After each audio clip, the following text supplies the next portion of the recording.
Hey, what's up guys? This is Nikolai from Sennheiser here. In this video I'll talk about our brand new DJ headphones, the HD6, 7 and 8. Of course we'll talk about facts and features, and then I'll slam one to the ground and film that in slow motion, coming right up.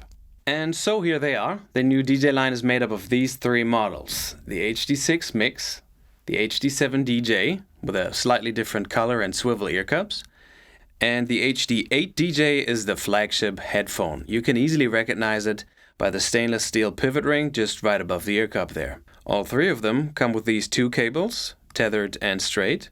And since the headphones are meant to be for pro use, there's no smartphone remote on any of them. They are about 3 meters or 10 feet long. As well, all three of them come with these extra ear pads right away. The extra pads are made with velour, sufficiently hard for isolation against outside noise, but soft enough for comfort. Let's start with the HD6 Mix here. It's the first in line, but certainly not an entry-level headphone. And the name also indicates it. We perceive this one to be used in a mixing scenario. Now you can obviously use these to DJ as well.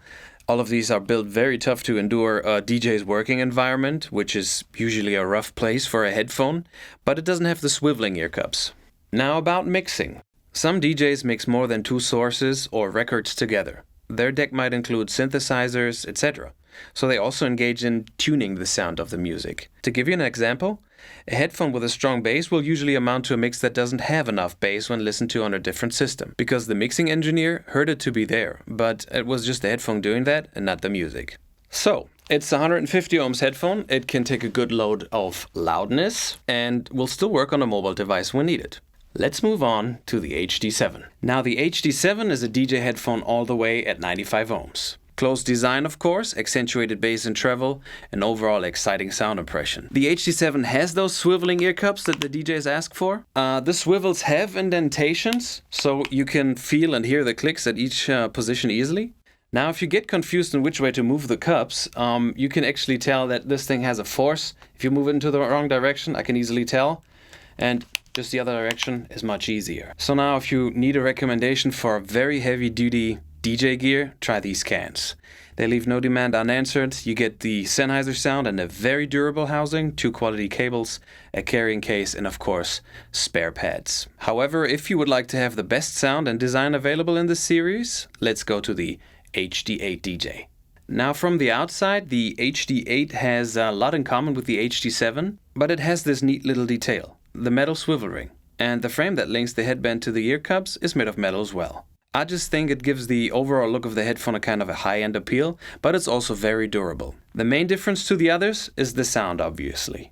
It's very difficult to talk about sound, but I'd say that the difference is the overall feel of the frequency band. While all three headphones have the same frequency range, it sounds most refined, if you like. The bass is prominent with a good emphasis in the lower mids for easy beat matching, but also rich in details in the higher frequencies.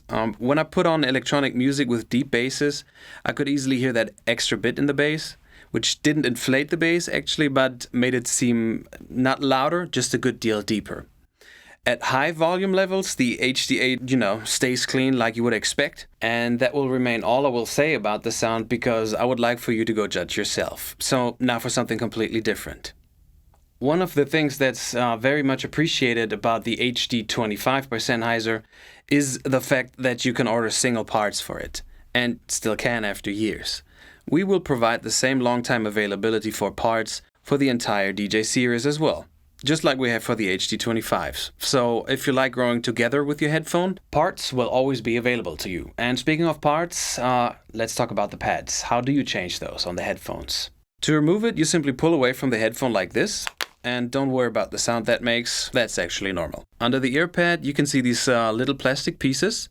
They are the fixture. They hold them in place, and that's where you'll have to press onto with your fingers when attaching the new ear pad. You take the new pad, just lay it on top, and try to press where you saw these little plastic fixtures there. Just about 6 points around the ear pad, and that can look and sound like this. Done. Now, I promised at the beginning of this video that you will see these headphones being dropped to the ground in slow motion. Let's watch the clip.